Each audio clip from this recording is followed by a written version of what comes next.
Hello, beautiful beings. Oh my gosh. I'm going to do my very best not to cry when I talk about, well, when I record, as I record this video. I'm still working on being balanced with it, but I feel like I'm doing incredibly well. If you've been following me for any length of time, the difference is astounding, isn't it? Between how much I used to cry and how much I cry now. It's so much more balanced.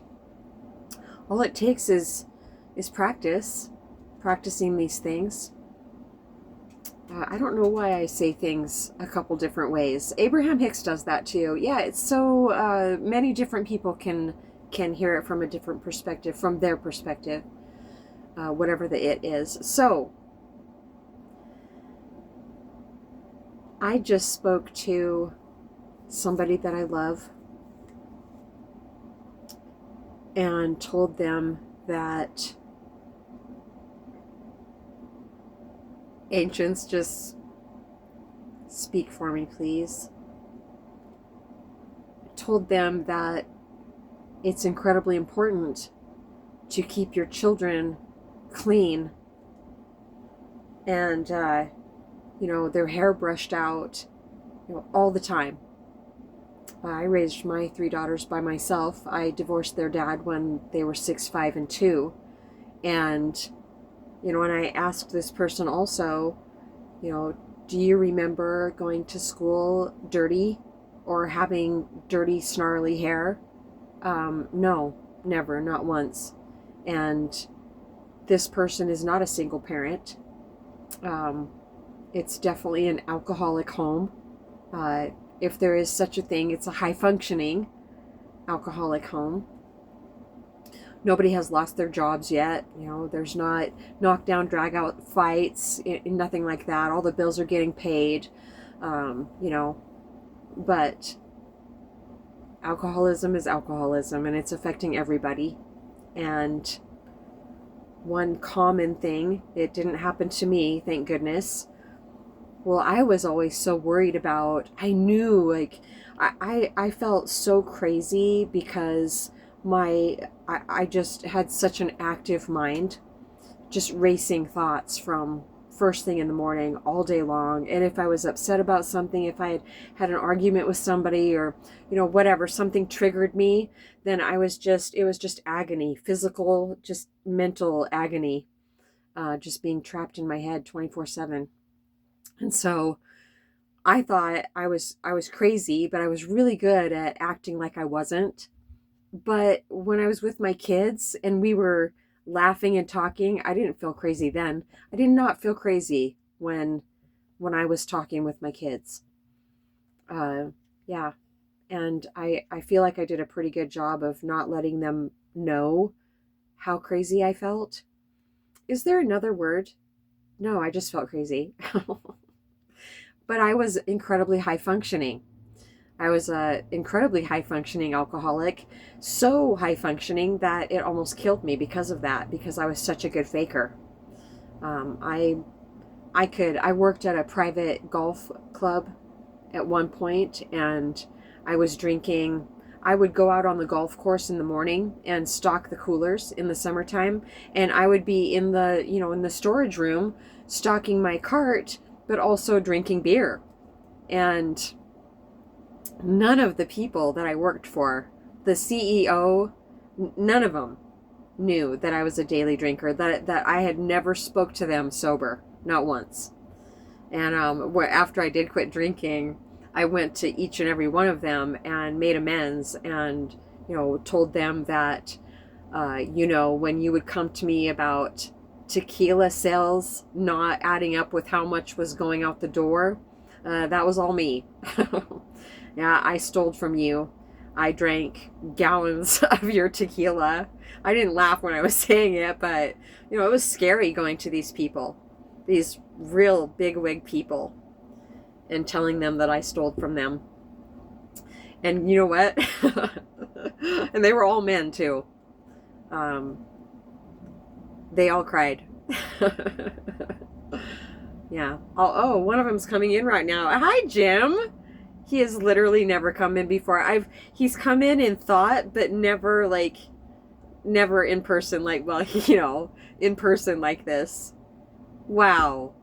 He was the president of this golf club that I worked at, and he was always so sweet to me, never creepy, never inappropriate. And yeah, he dropped his physical form. He had brain cancer, and he's showing me right now. I needed it, but he's also saying that he was too stern that night because he was worried about his brain. And I didn't know that he was sick at the time. Yeah, I hadn't lit the humongous fireplace that the guests would come in and they would just see. That's one of the first things they'd see. And you could see, it was one that you could go around the chimney, and it was like a totally open fireplace on the other side too, into the dining room. And, I had forgot to light it. And, oh, it just hurt my feelings so bad. How upset he wasn't angry, but he was very disappointed in me. And he just couldn't believe that I had forgotten it. And, he had never scolded me before. And I certainly, at that time, still hadn't learned how to take any type of criticism well at all without just feeling absolutely crushed. So, but I held in the tears and I lit the fire, shaking. I lit the fire, and it was a trigger for me. Yeah, it was. It's any man that seemed to, be disapproving, like, angry. Yeah, let's just put it out there. Yes, it was a trigger because it felt like he may be angry. But he wasn't. He was just disappointed. And he's coming in right now and saying that he was telling me he's sorry that he was that short with me that day. That's so sweet. Thank you so much. I've always felt bad about that, even though it, because we went years and just got along like a house on fire. And then there was just that one thing that just felt so bad because it just felt so unlike any of our hundreds of interactions, before that. So yeah, that feels wonderful. It seems as I go through my life, I get resolution in areas that I didn't even think were possible to get resolution in, like complete closure. I just got that just now. Yeah, he's still here. Yeah, his energy feels absolutely wonderful. He's all dressed in white. He used to be, oh, that's right. He used to fly like fighter jets. Yeah. Yeah, I forgot all about that. Yeah, he was a pilot. Well, what an honor to have him come in tonight. Okay, so it wasn't easy. I didn't know that I was going to say this to this person tonight. I had no idea. When it came up for me about a week ago, I said, make it plainly obvious when you want me to talk to this person about this, when I should address this. And then I let it go. That is how I can not react, is to let it go and make it plainly obvious. And it was definitely made plainly obvious. I mean, she had just got done saying, singing my praises about being her mother at this certain time in her life, and how I handled it, and how she was so grateful for that. And then there, I just spilled the beans. I'm not saying which daughter. She's not going to be watching this, but I'm not putting her down either. It was something that had to be said. And that I said, really, when we're feeling very scattered and we're feeling very burnt out, because she is, I said, really just focusing in on your children and their hygiene can really help bring you back to presence and back to your center. And yeah, she wasn't defensive at all. She cried, and I told her I was sorry for how hurtful it must be, and but I just love you so much. And she was just like, I love you too, Mama. And she said, I have to go. I said, okay. And that was it. And yes, it feels incredibly uncomfortable. My heart hurts. But that's not because I did the wrong thing. I didn't react, and it just came out so lovingly, but very firm also. I wasn't angry, but there was it was tinted or tinged with anger. I could feel the mama bear in me, Yeah, when something feels unjust, because I was a single parent and all three of my children were clean all the time. I mean, of course I would dig a hole in well, we had this yard once and we had this clay dirt, and it was so much like the dirt that I grew up with, down where we used to swim, and you could just slide, we could make slides into the water. And yeah, that's what this dirt was. And so I dug a hole in the front yard for my girls and I filled it up with water. And yeah, they would play in that. Oh, it was just, they had so much fun. They'd just be out there squealing. And then they'd come to the door and just these three little girls just covered in dirt, and then they were clean. But I didn't send them to school with their hair all snarly and like they hadn't bathed for 4 or 5 days. No, I would have felt really, really bad if I would have done that. And thank goodness I would have. Well, and so does she. She feels terrible. Absolutely terrible. Yeah. So I just said the serenity prayer. I said the fear prayer first because I feel no matter what it is, there is fear at the taproot. So I said, remove this fear and direct my attention to what you'd have me be, because fear can keep us from talking to somebody we love about something that is incredibly important, that they're feeling really bad about too, the ancients are saying. She was already feeling so bad about it. And then I was a mirror a few days ago. And nothing was said, but when somebody holds up a mirror in front of us, we are looking at our actions, at a snapshot of our world. And there was nothing that needed to be said. I could feel how uncomfortable she was for days and days after that. So it was inevitable that this happened because it was up, they're saying, on her side also. Yeah, that's true. That's so true. So, yeah, that was one thing thank you for reminding me of that. So, okay, particularly, I was going to go pick this certain child up from school. She was in high school at that time, but no, she wasn't. She was in middle school and 6th grade, and I was going to go pick her up, and I had my boyfriend with me at the time, and he had went down the stairs, and I went to my fridge, and I opened my freezer actually, and took a shot of tequila. And he had come back up the stairs and he saw me do that right before I went to pick my daughter up from school. And that was a mirror right in front of me. And it hurt. It felt like I was getting stabbed in the heart. But I acted like it didn't bother me at all. I was just like, that was one. It takes me 3 or 4 to even feel it. And he knew that was true. But still, just the look on his face and just the disapproval and just the disappointment, and he was mirroring exactly how I felt in that moment. And it was so good for me. I quit drinking I think it was about a week after that, maybe 2 weeks maximum. Yeah. Yeah, things were really, really coming into view. It was hurting. Everything was hurting way too much. I absolutely had to let it go. And thank goodness that's what happens when something is not, wow, that just really answered a question in my life. Something that is used to have a purpose and a usefulness in our life, when it's not useful anymore, it starts hurting really bad. And so it's like, let go. We have to let go of it and then start feeling better. But fear, people are so afraid to let go. But thank goodness we get squeezed so hard from holding on.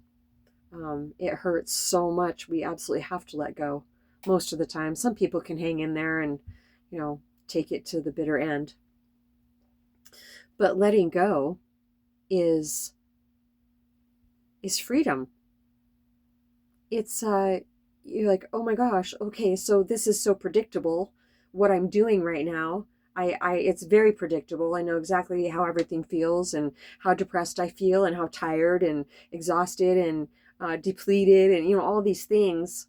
scatterbrained and just empty. We used to call it the hole in your soul with the wind blowing through. Any kind of addiction, not just drinking. And that is a comfortable misery. It's predictable.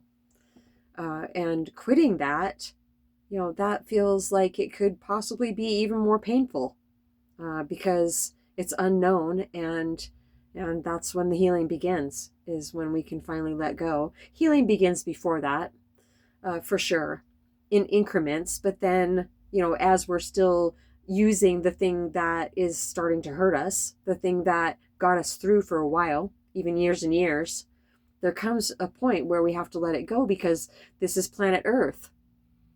It's time to ascend to another level of learning, of healing. So, let the healing commence. We would love to talk to you about any healing that you feel that you are going through, anything that you feel that you need assistance with to let go of. Yeah, let's see what comes through for you from the ancients. That's always very exciting. At least it is for me. And it's easier to go through this ascension with guides. And that's what we are. We're guides. Anything else? They're reminding me about this letter that my daughter wrote me. Yeah, so today we were talking about my videos. One of my last videos got over 200 and some views, and for just regular videos, that doesn't happen very often. So it was really exciting. I have a group chat with my daughters, and I take a screenshot of that, and then I put it on our group chat, and they're just like, oh my gosh, Mama, that is so amazing. And so I was talking to one of my daughters today, and she's just like, that is so cool. And I said, do you ever watch my videos anymore? And she's just like, I do, actually. She said, I don't watch them for a while, and that's so normal to like something for, be really interested in something for a while and then not watch it at all, and then go back to it. We're compelled to go back to it, they're saying. So she said, yeah, just the other day, she thought, you know what, I'm going to catch up with Mom's videos. And she said she'll start and think, I'm just going to watch this one. And then she'll just watch so many of them. And she said, then I'm on my phone too much. And I said, why are you on your phone if you're just listening to them? She said, because she sits there and watches them. Isn't that so sweet? She said,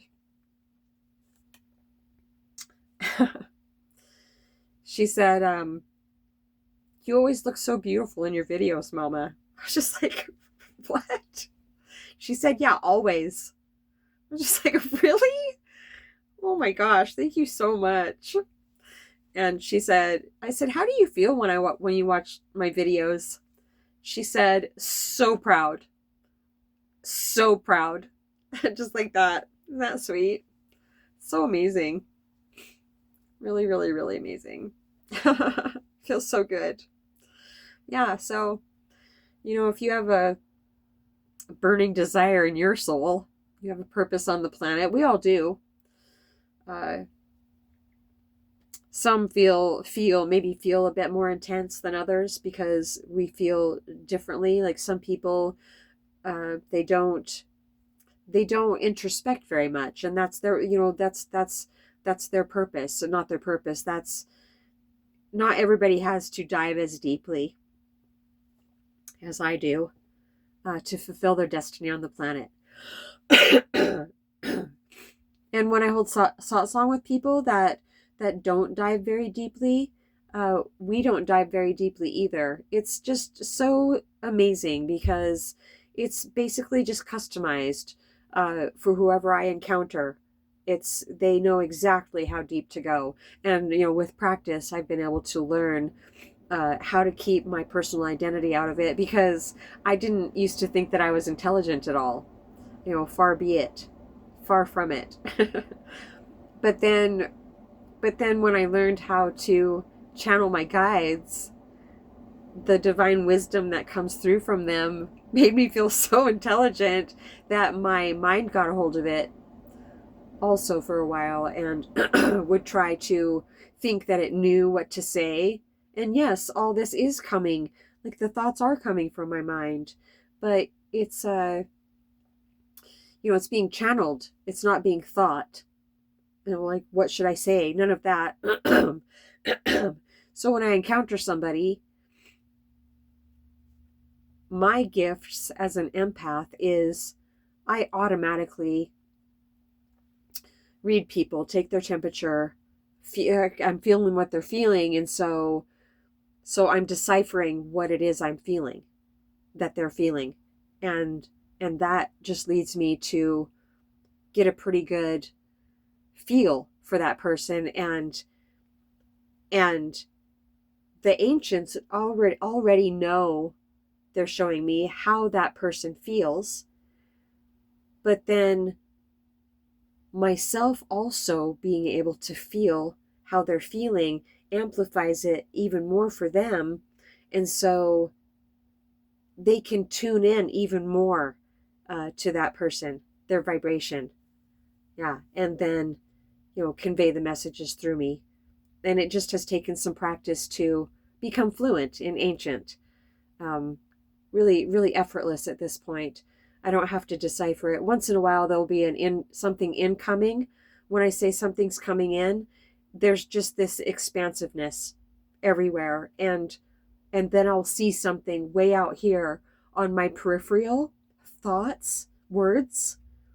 Words are thoughts. It takes words to create a thought, or just a picture, but they use pictures and thoughts and impressions. Like, they impress feelings through me, and thoughts and pictures all at once. And that's how they speak through me. I am a conscious channel. I learned that recently. Elaine Thorpe is a trance channel. So she completely, if you don't know, she goes completely into trance. And the beautiful thing about me learning how to channel my guides is I was desperate to do it. I've been desperate to do it ever since I heard that it was possible. But I didn't, it felt like it was difficult and like nearly impossible, but nobody told me it was.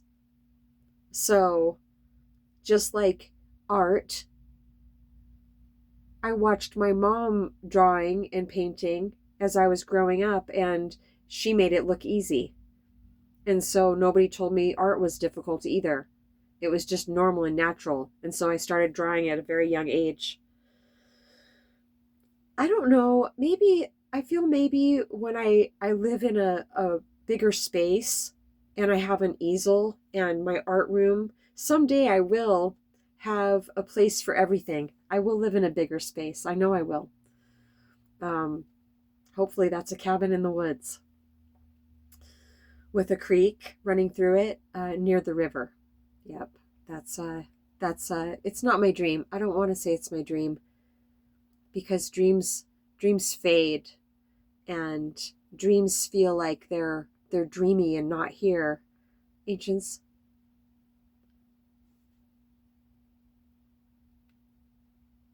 my forever home is a cabin in the woods with a creek running through it and a couple little bridges they're showing me that I will build, and near a river.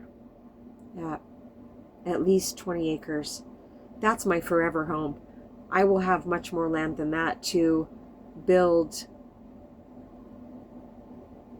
like little cabins on, and a huge expanse of property for people to camp on, because I will have retreats and workshops. What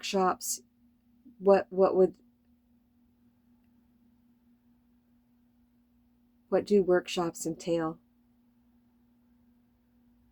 Whatever it is that we want to talk about. Is our workshops this? No. Well, satsang, of course.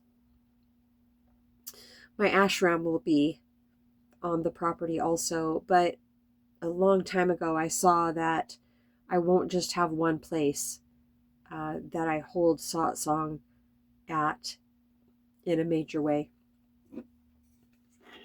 I have a lot longer to go on planet Earth. I have a lot to do. I'm so excited about it.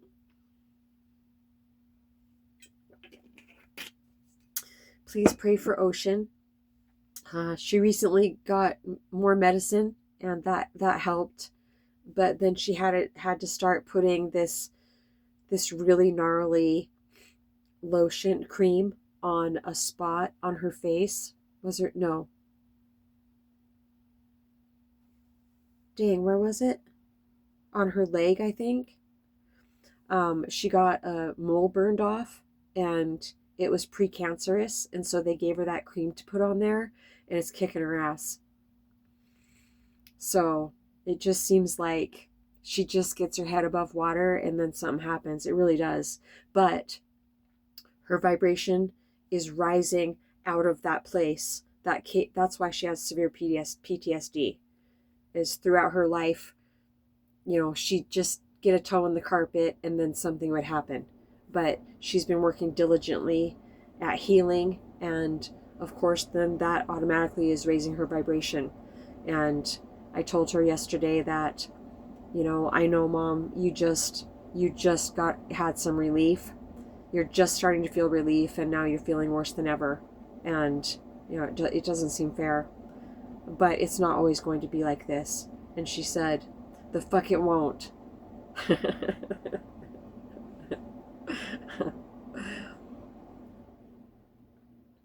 She was agreeing. It didn't just sound like it, but yeah, she said, yeah, absolutely effing not. It will not continue like this. It's just adorable when she swears. Well, you've seen her. She's on one of my thumbnails on one of my videos, and there's a whole video of her. She's absolutely adorable.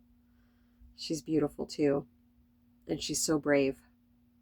She's so brave. She was with my dad for 65 years. She's been on her own now for over 7 years. And yeah, been doing more healing than anybody I know. Yeah. Hang in there, Ocean. We're praying for you. Okay, I think that's it for now. Is that it for now, Ancients? How long have we been talking? Should I read that letter or not? No. Just because, yeah, the serenity prayer. Divine, grant me the serenity to accept the things I cannot change, the courage to change the things I can, and the wisdom to know the difference. I said that and I was just like, okay, yes.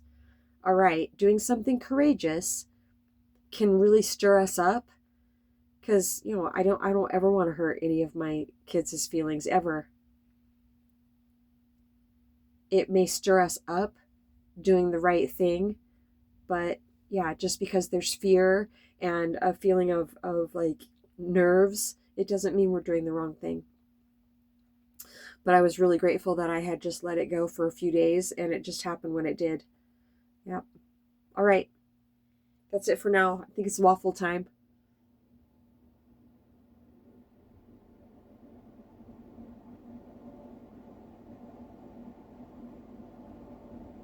Is there anything else?